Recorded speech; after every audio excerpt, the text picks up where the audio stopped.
जी तो दोस्तों, कैसे हैं आप सब। उम्मीद करता हूं कि ठीक होंगे। आज हमारा चूज़ा आ गया है, काफ़ी दिनों के रेस्ट के बाद डाला है। कल जो है वो ए ग्रेड का 40 रुपये रेट था, तो हमने जो है ना स्टार्टर लिया है। स्टार्टर का ये होता है कि ये 25% जो है लेस पे मिलता है, तो 40 में से जब 25% हम लेस करते हैं तो ये 30 में पड़ गया हमें। तो 4,500 चूज़ा मंगवाया है।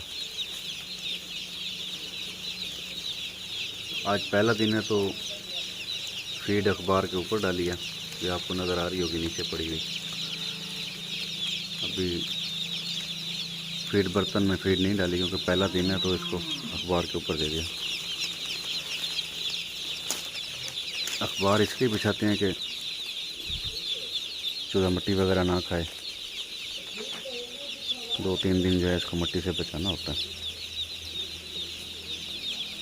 गर्मी भी बहुत ज़्यादा है, चूज़ा मुँह खोल के सांस ले रहा है। तो जिन भाइयों ने जो है ना वो ब्रायलर फार्मिंग सीखनी है, तो हम डेली वीडियो बनाएंगे, तो उसको देख देख के उनको अंदाज़ा हो जाएगा इस फार्मिंग का। तो रोज़ाना वीडियो देखिएगा। आपकी मोहब्बतों का शुक्रिया। मिलेंगे फिर अगली वीडियो में, तब तक के लिए इजाज़त दीजिएगा।